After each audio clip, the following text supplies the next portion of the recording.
What's going on? I'm Degidio. We are back with another episode of the Jaxxon Sports Podcast. I'm sitting here with the greatest co-host of all time, the man, the myth, the legend. He went to Australia, filmed one of the best music tour videos, concerts of all time called The Crustiest of the Demons. And his name is Switch, ladies and gentlemen. Godfather, he's still here. 3 decades, 30 years in the game. He's still at an all-time high. And he's still here. That's why we refer to him as the Godfather. Sponsored by Mark Echo, by Mark Jacobs, by Mark, all the way to Santo Studio in Jaxxon. The guy has seen every parallel of every universe, from Guardians of the Galaxy all the way down to the Crustiest of the Demons. He is the most relevant person in freestyle action motorsports of all time. And we have a very special guest. Is that a good enough intro? Yeah. And we have a very very, very exciting guest. He's been the talk of many memes. He's been on many people's feeds. He seems to be on everybody's mind, including mine. Ladies and gentlemen, Big Dick Nick Romano! Oh my God! Romano!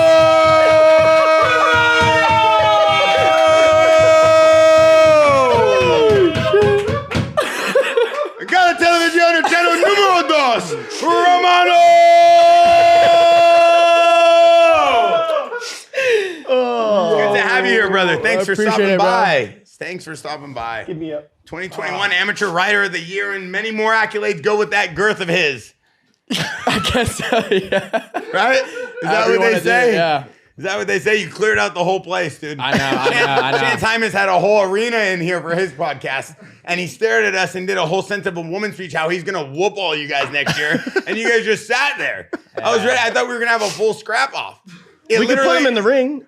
Bro, I thought it was X Games 2018, right? I thought like the dirt bikers were ready to beat up the rollerbladers, and you guys were gonna just go at it. We could get in there if you call him back, but he has one leg, brother. So do I. Yeah. So do I. Yeah, so does he. I know, but it's like this. I mean, is the I guess Dr. I got G crew. 2 Everybody's more hurt. though, so. It's like every time we're getting guests from Dr. G's, it's like, okay, we gotta clean the floor, make sure it's not slippery. We gotta have it ADA compliant halfway with the thing. It's like, are you okay? Are you all right? I'm good, yeah. With a name like Big Dick Romano! It's hard. We just got to make sure, brother. No, Can't have man. you walking around here half limp. No, that's cool. It's cool. Yeah. All good. All love. Yeah. All right. It's good. It's good. Like, let's just jump right into this. I don't even fucking know where to start now. You threw me off. Well, how could we throw up the king of Temecula? The 5 freeway is his runway. Straight up. The prince. It's the 15, dude. Of the the- 5's too far away. The prince of the wine country is Yeah. what they call him. Yeah. The I guess. gypsiest of the tales. Legend. Yeah. Straight up. So Look it's been at him. told. Color coordinates his chain to his Jaxxon watch all the way to his hat. DBK. You buy a fly tank, you get a free hat. Am I right or am I wrong? It's a little wrong. It was a DBK tank, but What did I say? fly tank. Isn't it called Fly Knit something? No, it's Air Max. Air Max. I knew it was something fly like We're an trying eagle. to get a cease and desist just so we can post it. Oh, you know what? I know how to do that. You take the elephant print from the Jordan shoe and you put it on a t-shirt. Hey, funny story. It's already on it. Funny, is it really? Yeah. Funny story, and then we'll jump right into Big Dick Nick. Rampage Jaxxon, the guy you just saw that walked in with 50 Shades of Grey. Legend, He's yeah. into weird stuff, but all like kosher, very nice guy. He was my first ever client.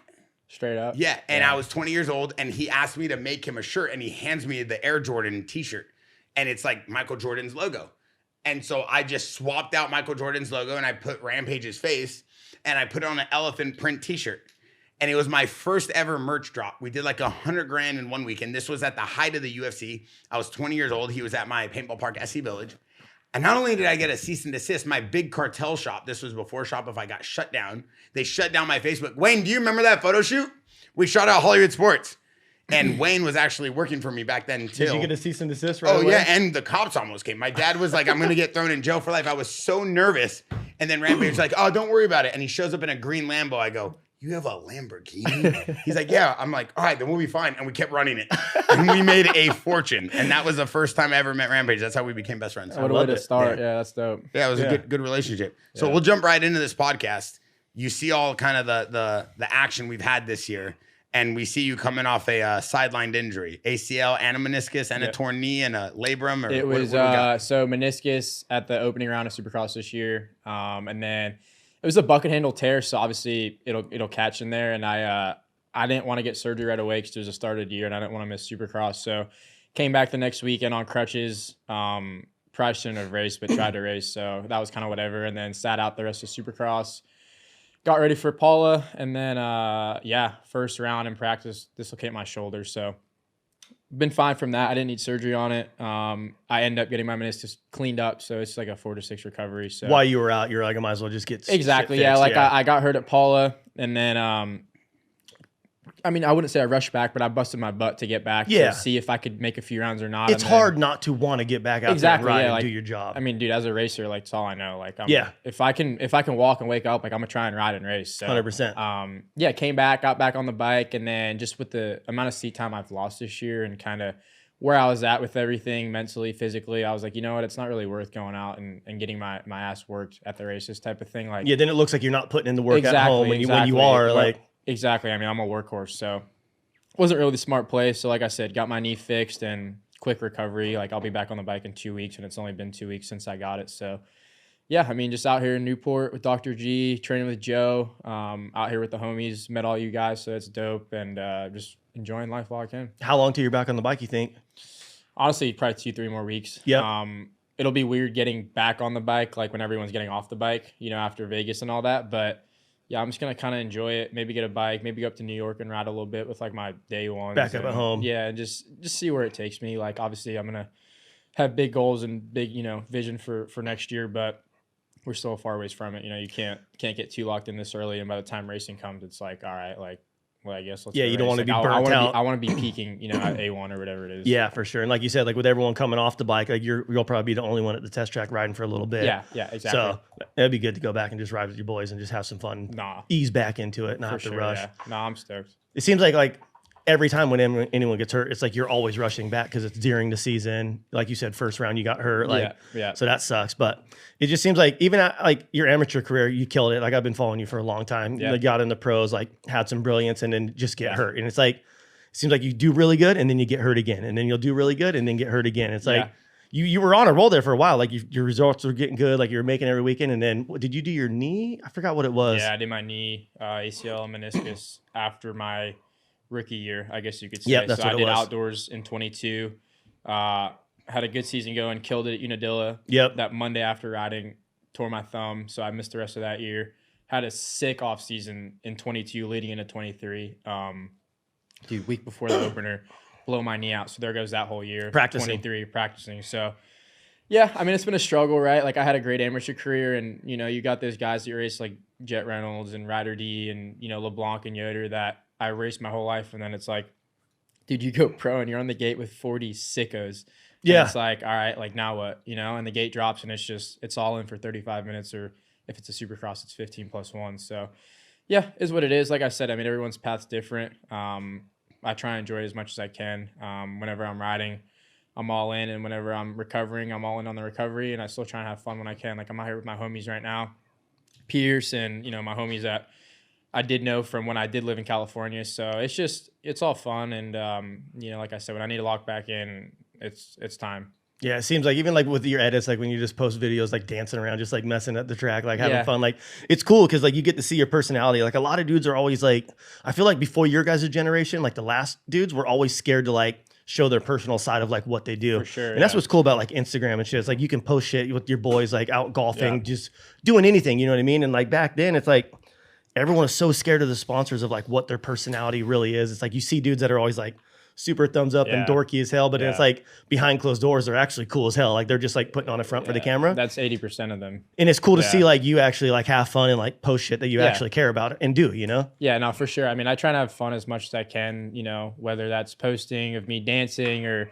making sick Instagram edits or golfing with the boys, and just like I try and post as much as my life as I can, like obviously there's work and stuff. Like, when I do need to lock in, the phone gets put away in the morning, and I do my training in the morning. I ride, I cook, I clean. I go out, prep the track. Like, it's business when it has to be. But like, I try and have fun. And I think some people kind of take it the wrong way, because maybe they're like, oh, Romano's not locked in, or Romano's doing this. But it's like, at the end of the day, like I said earlier, I mean, I'm a workhorse. Like, I grew up and this is what I know. So I don't have a chick or anything like that. I mean, it's strictly business. Yeah, working. Yeah. You got a track at your own house too, yeah? Like yeah, back so in New York? Back in 2017, 2018, I was fortunate enough to have my dad build me literally a full facility. So I got a supercross track, motocross track, dozer, skiddy, tractor, 2 water trucks. Like I got the whole 9, Sick. 40 by 80 shop. Like it's honestly a dream backyard to have. And I got a house on the property there in the Central Florida area. So Oh, that spot's out in Florida? that's out in Florida, dope. yeah. So obviously I was on Star the last 5 years. So I was out here in the beginning, and when they moved to Tallahassee, bought a house there when I was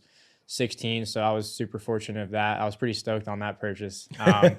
And then, moved on to the Phoenix Honda team now and had to move. Obviously I wasn't going to train in Tallahassee anymore. So luckily enough, my dad sat on the property for 5 years and was like, "You're going to be back here one day." And then sure enough, there I am. So it's pretty cool how it all turned out, but yeah, sick to have. Where is Phoenix Honda based out of?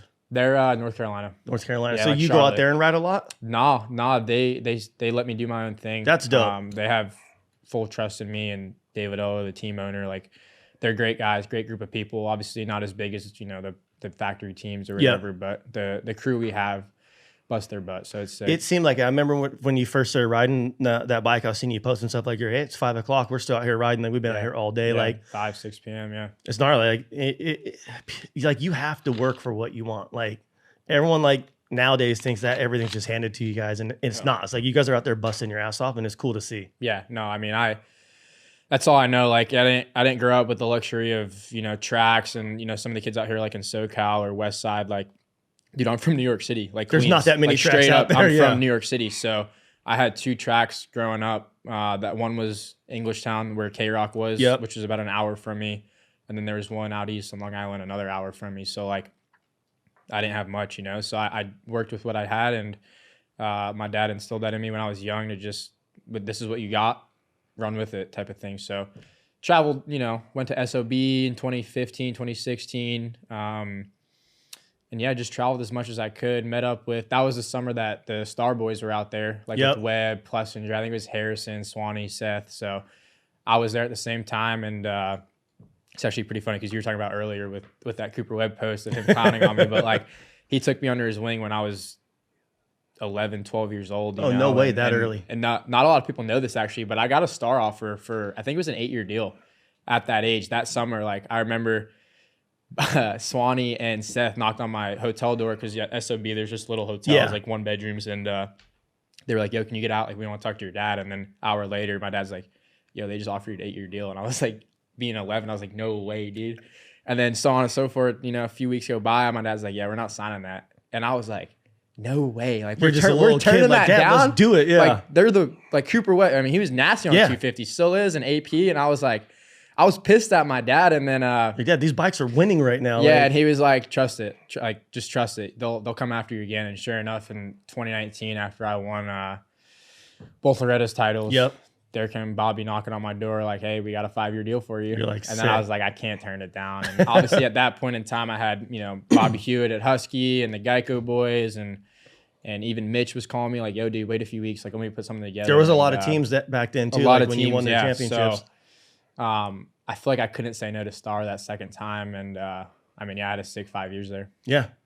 Was it weird going from leaving there and going to Phoenix? Just totally different programs. Yeah, just like more like you had to adapt to. Yeah, just kind of adapting. Like obviously at Star, you have the shop there, you have everything there from parts room to dyno to mechanics to suspension techs to motor guys, and then you go to like do your own thing, right? And it's like I got the tracks and the equipment at my house, but I don't have the track guy. I don't have, the suspension guy 10 feet away from me. When you're like, making changes, you're like, "Hey, can you ship me this?" I need, I want to do this to my forks. I want to do that to my shock. So it was a little bit different. Kind of like you said, adapting. Like I had to find my own trainer and, kind of dial everything in with the team. But we kind of got that down pretty quick. And like you said, we had some long days in the off season, like straight up 8 a.m. to 6 p.m., shock on, shock off, motor out, motor in type of thing. So I love it. I love grinding out there and being the best I can and making the bike as best as it can be. You have anyone out there to ride with? Yeah.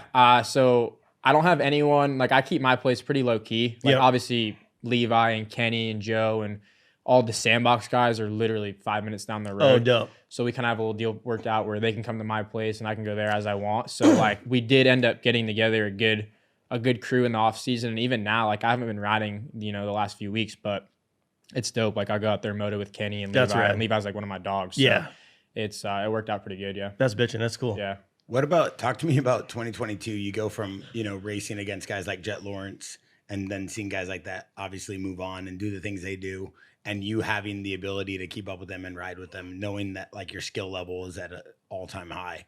And then, you're like a few years into the game and you see what they're doing, you see what you're doing, you see how good you're progressed as an athlete. Does it do anything to your confidence going into these races, knowing that you can keep up with some of the best? Yeah, for sure it does. I mean, I feel like any pro athlete or dirt bike supercross racer is, it's all on confidence and mindset. So, and especially for me, I don't know if it's just being from New York City or the way I was raised, but like I'm always going to talk my shit, whether I'm in the spot too or not. So I love it. That's kind of what I do. I love chirping the boys, and it's all love at the end of the day. But like gate drops, like I got my boy Pierce Brown right here, and it's like he's my dog. You know what I'm saying? Like we've done some fun stuff together, but he's smoked me on the track and vice versa. I've cleaned his front wheel, and then we come off the track, we get in the group chat, and you're like, oh, I love bro, like my bad. So it is what it is. It's racing. That's what I'm saying. Like when the gate drops, the bullshit stops. Yeah, and that's just how it is. Afterwards, we'll be boys again. Yeah, exactly. We'll go grab dinner after. So I'll buy your dinner if I hit you, or vice versa. Yeah, for sure. No, it's all love. Like I said, I mean, everyone has their own paths. And I mean, you look at Jet now, like it's pretty dope to say I beat him, straight up a couple times, right? And seeing where he's at now and how Hunter's progressed and all that stuff. I mean, those two, especially Jet, dude, he's the best to ever do it. I don't care what anyone says. Like, he's a straight up dog. So, yeah, it's cool. Was Paula your first pro race when you whole shot in? Paula 22, yeah, that was first race. Were you tripping with the whole shot? Dude, honestly, like, so leading up to that summer, I was going, so that was 2022. So in 2021, I had the, whatever stat was, like rider of the year or whatever. So I killed it at Minios in 21, won everything. I'm on my way back, and like that was my first A race. So in A class and amateurs, like you get a little payout from the track. So I think I got all my bonuses from Yamaha and Monster, but I had like $4,000 in cash on me from the week, and I was like, yo, this is sick. So I'm on my way home. My sister was with me. Bobby calls me. He's like, yo, dude, like, I know you're going to, you have a few weeks to recover and chill, but like, I want you to get back to the farm. We're going to put you on a pro bike, like start getting ready for Supercross. I'm like, dude, I'm there. Literally was there 2 days later, started Supercross in 2021 late. And dude was barking, like straight ripping. Like I was out there battling with Craig and Colt Nichols, and like they went on to win those titles, and J Coop, and then had a crazy bike malfunction. The air boot slipped off on a seat bounce 3. Damn. So bike shuts off, break both my arms. So there goes Supercross. I remember when you broke both your arms. Came I didn't know back, that's what it was. I was bummed, whatever, like out of my control, but it always sets you back a little bit from where you were. Exactly. So busted my butt, came back, getting ready for Paula. And the team was like, yo, dude, you got to do like 50 35s if you want to race leading up to Paula. So shut the hell whatever up. the week, I had like a 8-9 week time crunch. So I was out there doing 335s a day, middle of the summer, working your ass off at 15, 16 years old, right? Like I'm doing a riding program that's made for, a 24-year-old, right? Yeah. Not a kid. But hey, if that's what I got to do, if someone tells me that, I'm going to do it. Exactly. So I did. I think I had a little crash. I hit my head in between that slot. So I think I ended up getting like 46, 35-minute motos in and show up to Paula. First moto, the whole team that year had some bike problems, like handling wise. Yeah, I remember. So like that's when J Coop faded and I faded. Everyone faded. So I ended up like, I don't even know, 12th, 13th, 14th. Dude, Moto 2 comes around and I'm like, dude, fuck, this is hard. Like, no one told me pro racing was this hard. You know what I'm saying? Like I gotta do a 35 at race pace. I got like 30 minutes to chill and run that back. So go out, rip the whole shot. And dude, I went absolutely insane for the first 3 laps. Like didn't take one breath. I had Jet behind me. Just wide open. Dude. I mean, I've watched you were ripping. Like I remember watching those clips. Yeah. I've watched that race back multiple times, and I was like, what was I doing? Like if you could do that for 35 minutes, ain't no one touching me. I'm a dog. Yeah, exactly. So it's funny. Like I was getting sketchy, and then obviously hit the mega fade, and ended up I think like 11th or 12th overall. But it's crazy that like sick, you forget to breathe. You know what I mean? Like so many people don't get, like they don't understand that. Like when you get in that situation, there's pressure and you're leading and there's people behind you. Like you just forget. You're just like focusing on like trying to go fast. Yeah, it's like everything shuts off and it's just you and your bike out there, and it's until just, you go, it's oh, it's fuck, I'm almost not breathing. unexplainable, you know. And again, 3 laps in, you take that first breath, and you're like, wow, I'm gassed. I'm 200 heart rate, like yo. And then in it's the hot as pros, hell, and then not there's to 20 mention. guys that are just. It's not like amateur racing where you fade, 15 minutes in, you got 2 laps left, like you're 10 minutes into a 35, and you're like, holy, how am I going to make it to the end of this? But yeah, 2022 is sick. Yeah, it seemed like after that too, like your first few races, you got a couple top 10s, like you were looking solid. Like no, everything looked good. I had a good 22 rookie season there. Like I had a couple top 10s, 4th, 5th, from what I remember. A lot of hole shots. Yep. Like, yeah, your guys' bikes were so fast off the line. Dude, I'll say it probably forever. The 2022-2023 Star 250 was literally a cheat code. Like everyone was saying literally, that, and like obviously, I rode the new bike that the Star guys are on currently in the Yamahas, and like, dude, it's not even close to that old bike. Like that old bike, you could close your eyes, put the thing in second gear, hit your start map, and you get a whole shot. Like it was insane, and it was that good. I wish a lot of people could experience that, but yeah, it's just how it is. Yeah. How was it when you and when Thrasher hit you in the back, dude? That was gnarly. Yeah, that was crazy, dude. That's a funny story actually. So we're out there in Millville, get the whole shot. I'm leading. They restart it. That was my first restart. We were like 5 minutes in. I was already gassed, like whatever rookie year sending it.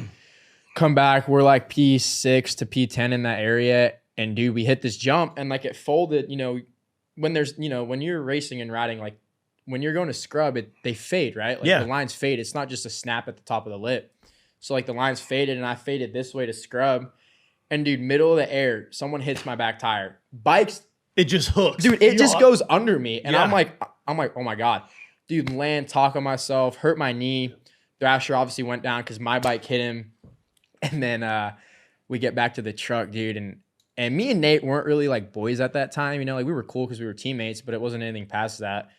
And we're at the truck just face to face, motherfucking, like the whole 9. And his girlfriend's pulling him away. My dad's pulling me away. And it's just like, looking back on it was funny. And we didn't talk for like 6 months. Like really? Not one word. And you guys are at the farm every day riding together, training together, road biking. Like we literally sat next to each other, and we never even locked eyes. And then one of my homies was his roommate. And I just showed up to his house one day, and I was like, "You did?" I was just like, "Yo, we gonna squash this or what? Like, we're being idiots, Yeah. And then ever since that day, he's like one of my best friends. So it's funny. Like I was at his wedding. That's dope. And yeah, that's dope. Cool. Do you look at like, riding and the preparation it takes to be a top rider? Do you look at that any different than kind of like the way you look at the way you have to eat or your regimen? Is just like another day for you, or is it something that really gets in your head? Because I've talked to a lot of guys this year being on the podcast, and it seems like some people put a lot of extra pressure on themselves, and then some people are able to kind of just create a regiment, a routine, and go through the motions. I've watched you for the last couple of days. You pulled up to the Santo Studio store in Lido. You've been out here working at the Jaxxon Media House. You've been kind of like going through the motions of like just being out here, but it seems like you're having fun with it. Yeah. Do you ever feel like the regiment that you put together is like too much pressure, or do you feel like it is what it is and that's what it takes for you to be the best? Nah, honestly, it comes down to it is what it is. Like obviously, I'm locked in on the grind, whether that's if I'm training and getting ready to race, or right now, like for me, it's I'm out here, 6,000 miles away from home, but that doesn't change anything. I still got my guys out here. I'm still putting in some serious time, whether that's with PT or gym or whatever. Like the last week, me and PB have gotten up at 5 a.m. every day, driven 2 hours from Canyon Lake, do our stuff. Next thing you know, we're home at 7 p.m. and it's like, all right, let's eat dinner and run that back. Do it back tomorrow. It's name of the game. So obviously, weekend comes by, like we'll probably stay out here and have fun and, go hit the beach. Or enjoy it while you can until season starts. Exactly, because there really is no place like Newport Beach, honestly. No. Come on, dude. You were closer to Jersey Shore. Like, you're good. Nah. Hey, I'm repping New York till I go down, right? But not Jersey Shore. You gotta chill out on all that. Don't ever compare Newport Beach. I can see you and PB out there, dude, just getting it. Jersey Shore. Yeah, for sure. You can see us anywhere, dude. As long as you guys are together, you'll be having fun. Literally, that's it. It's funny though. Like a lot of people talk about like, oh, we're a tight knit team. Like Justin Cooper, Levi, like having like the star guys, right, and having that team and being tight knit. Do you guys still check in with each other? Are you guys still cool now that you're with like Phoenix? Like, are you guys like? Is it really as real as what people think? Like, is the friendship still there? Is the camaraderie still there? No, it really is. Like, dude, when I moved out here, when I signed with Star, I was 14. I had no permit. I had no license. Like, it was my teammates had to become my boys, you know? So Yeah. like I lived with Justin for a month. I lived with Will Hahn for a while. Like I was always bouncing around, catching rides off each other.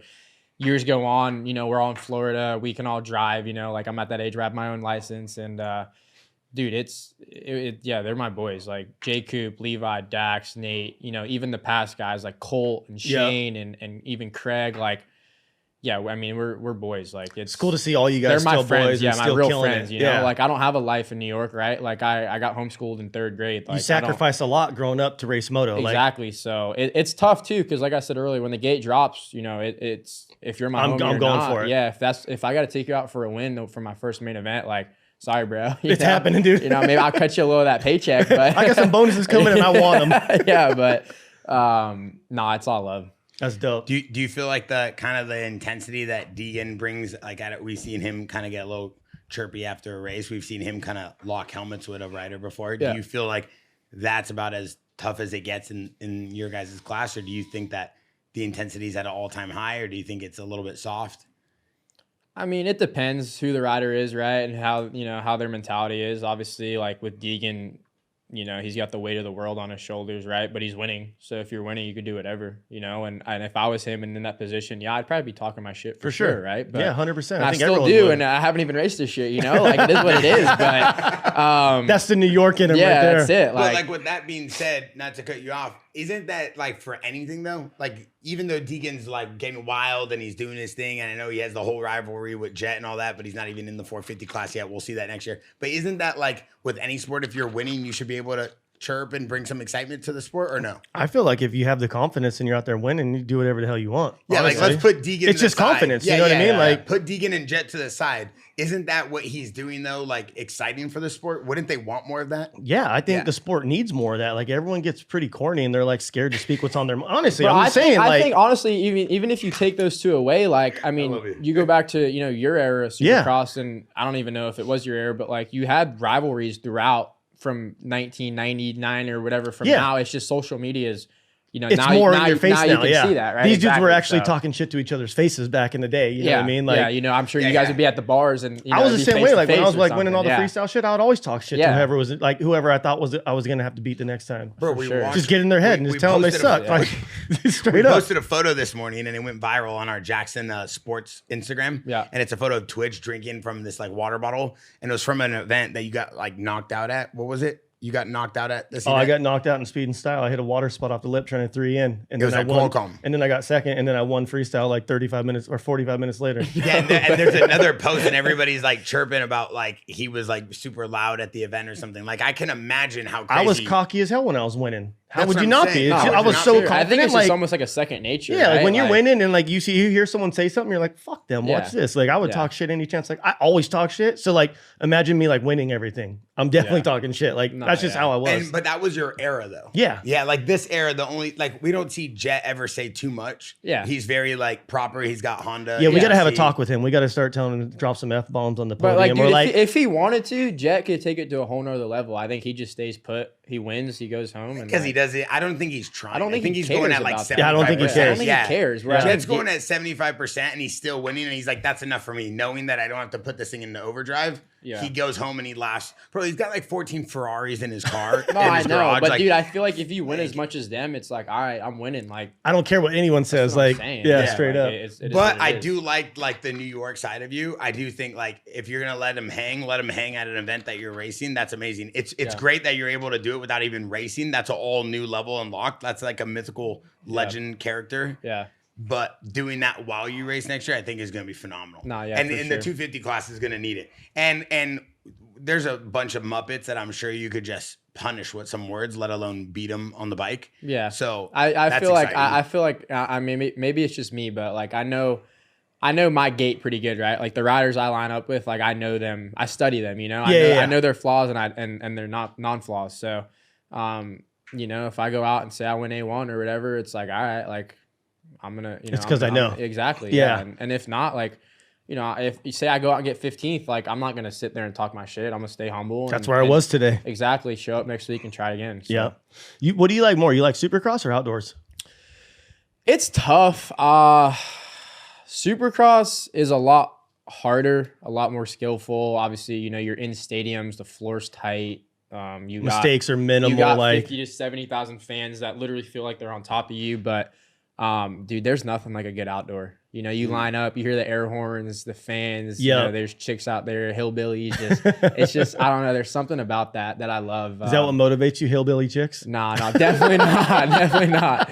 That's crazy that's your style. Nah, dude, nah. I took you for more of like, I want a model from IG, but knowing that's your I mean, style, I have them good. in my DMs. So yeah, like, the hillbillies though, they're fun to look at and like see, but nah. Yeah, I'm an outdoor guy for sure. Yeah, that's dope. Yeah. I think outdoors are gnarly, dude. Like you're on the edge the whole time. Dude, I mean, people don't understand. Like, unless, you know, you're in the industry or whatever it is, you've raced in the past or you do now, like you show up to Southwick, you're in a pit, it's 100 degrees out. Like I literally 2022, Moto 1, I had a good one, qualified good. Moto 1 was good, dude. Moto 2, full, like, drop the bike, pass out. All I remember is my dad carrying me from the rig into my car, and I go to the car and I'm just throwing up for 5 minutes. You know, so 5, heat stroke? Like, yeah, I think it was a heat stroke or heat exhaustion, whatever. But like, people just don't understand that. It's like, so you gotta gnarly. have dog in you to do it day in and day out. Yep. Yeah, especially in Florida. do it. No, that's what I was saying. Like Especially in where Florida. you guys are all training, like, dude, with how hot it is and the humidity, Yeah. do you feel like it's easier when you come out west to ride like certain races? Yeah, no, Yeah. I mean, I came out here just 2 weeks ago to start therapy, and like, I come out here and like, damn, these dudes have it easy. You know? Yeah, like, right. Like Ryder But D, when you're out here, it didn't feel like that. no, not at all. Like,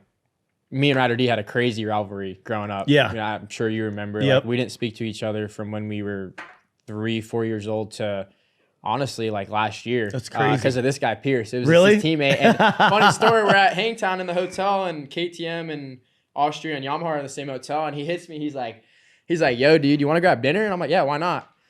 And then he texts Ryder, who's like, yo, dude, you want to grab dinner? And then we all Did you walked know down, they didn't like each other? Yeah, we walked down in the lobby together. You guys all walk And up. I'm like, it's like, we go, you know what I'm saying? Like that vibe. He's just and then giggling. Ever since then, me and Ryder have been cool, but It takes a friend like that to be like, yo, dude. Yeah. And he was cool enough to let me stay at his pad, you know, last week. And That's dope. He's a mile from the water. And I'm like, dude, you got the You life. got it made You out got here. the I'm out in life. fucking Yeah. Florida, Ryder. just sweating Yeah, balls. Exactly. Like I'm out there at 6 a.m. watering in the dozer, ride, come back, train, like, and I love it. It's Yep. what I got, so I got to make it work. I like it. I respect it. Leave it to someone related to McGrath to bring some riders together. That's crazy work, brother. Yeah, and shout out Old to Pierce McGrath over here. Yeah, that's crazy. Ryder's always in and out of here too because he's training Yeah. with Joe. So Yeah. we've seen him. I mean, I love everything that you guys are doing. I love the whole energy. I think the whole class has a bunch of like some characters next year, and I think there's gonna be some fireworks if they let you guys pop off. They should mic you guys up like the NFL so we can hear you guys during the middle of the race just scream and haggle each other. I wish they would. Oh, it would be You know, so we've all amazing. said some stuff about helmets. I just want to be like I can only imagine. I just want to be there as like a guest commentator one time and just rip it. Just like I just want everybody on a mic and I want to play with the toggles while people are writing. Yo, get him. They're battling. Yeah. I'm gonna. Hey, this guy just said this to you. All right, pin it. Everything to him. would just be beeped the whole time. Beep, I can only imagine. Honestly, before we go, I got a question for you. What up? When you're riding, are you yelling at people? Not all the time, but yeah, for sure. Like when you're close to someone, are you saying something to him? Do you know anybody that you've been riding with during a race and they're like talking and chirping you as you guys are riding? Not really, no. It's hard to hear someone else over your own bike, vice versa. Like if I'm gonna say something, it's really just me yelling it to just get it out of my head. Or, you know, sometimes if you do come into a turn and you guys both let off, like you could say some shit for sure. Or and there's a they'll hear you. lapper in your way. Or a sometimes. lapper. Yeah. Or I mean, the main thing in our sport is like, dude, if you're on a factory bike, you just hold that thing wide open.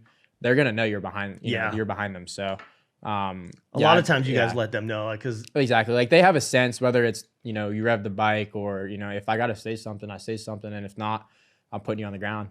Like that's it. Yeah. I like it. Wow. Yeah. So we're about to. So what are we going to expect from you? What can we expect from you? For next year, Mm-hmm. I hope a lot of wins. I hope a lot of fun. I wanna go out. Obviously, with missing this year, like it's tough, but you know I've had a full season under my belt at this point, so I know what to expect, and I just want to build. You know, I want to start first race wherever that is. Write on my notes, one spot better, and hopefully that leads me to podiums and wins and great success. I'm looking forward to it, dude. Yeah, I appreciate it. I think it's going to be exciting, and we definitely need someone upheld and kind of keep the excitement going in that class with Deegan moving up. And I think there's a bunch of fresh bodies right here that can do it. Yeah. I mean, if you guys saw the way Chance was able to speak in front of you guys, I would hope that you guys could deliver that same energy back to him all season. Because that is enough energy right here to keep Peacock going 7 days a week. Yeah. It's cool. Like I said, me, Chance, and Pierce, we've been training together the last week or two. And Pierce has been doing his own thing. And me and Chance have kind of been on the same program. But good. It's all fun and games with you. When the gate drops, like I probably won't speak to Chance for 6 months. It's just straight up exactly. It's just how it is. How it goes. Like you guys aren't talking in between the weeks. Nothing. No group everyone's chats. like grinding, dude, doing their thing. I mean, dude, by the time you race Saturday, fly back Sunday. You do your recovery / get the week together on Monday. You ride Tuesday and Wednesday. You're out again Thursday. Flying back again. Yeah. I got no time for people. It's just how it is. I got to say something before we bounce. Besides Twitch being the ultimate just godfather of moto and helping us put together every guest on planet Earth, including his uncle MC. I do want to say that it's one of the most amazing things. We got to give him his love. Regardless, we have Cody, our strength and conditioning recovery and PT here, Doctor of Physical Therapy. We have Joe Cancelleri, but the fact that I can walk into Dr. G's office and just literally get 7 guests for the podcast in one swoop because the entire industry trains and literally recovers. Every top athlete from every sport is there. We got to give Dr. G some love because we've done about 30 podcasts already on the Jaxxon Sports Show, and we haven't talked about that guy. We got to get him on the podcast. We do for sure. I saw him on the Tales of the Gypsies, and I think that what this guy does beyond anything is the inspiration for a guy like, say, Jet to get hurt and come back within a month, or like guys like you, and take care of all of you guys, because all of you guys are getting like the best recovery and treatment possible because Dr. G is such a legend. He helped my dad's shoulder. He helped my mom's back. He helped my sister. He takes care of people that aren't athletes, that aren't going to post for him. At the same level, he takes care of some of the best riders and the best skaters and the best surfers, the best MMA guys in the world. He's Dr. G is a G, straight up. We need to give him his love and credit. And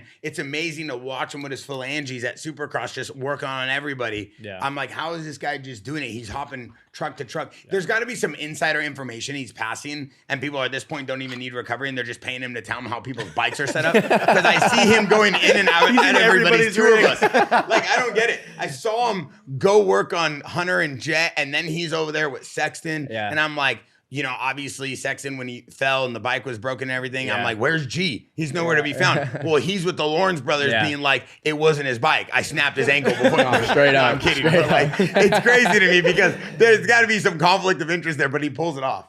I don't know how, but he does. So shout out to Dr. G for keeping the entire moto industry safe.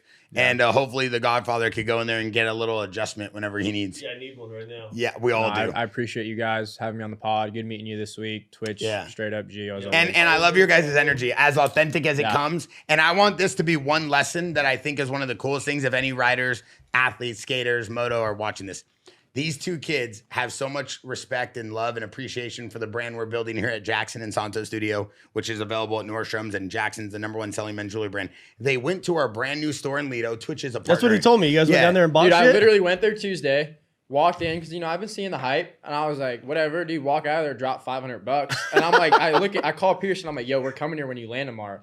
Sure enough, he lands. He drops 500, and then sure enough, we bump into each other, and then you dialed this. What are the odds? That's so dope. Well, when we did the brand, obviously Jaxxon is a lot of the same team, and the goal was to build it. So Jackson's jewelry and watches, and Santo Studios all clothing and shoes and footwear, and Twitch has a brand new shoe dropping at Nordstrom.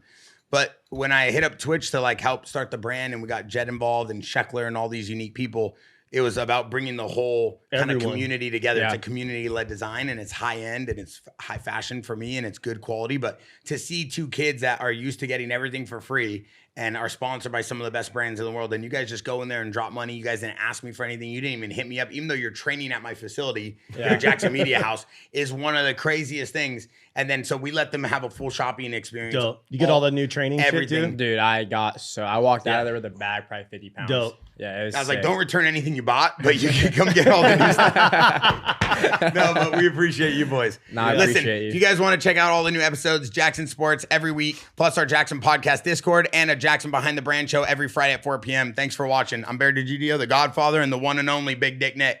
We're out.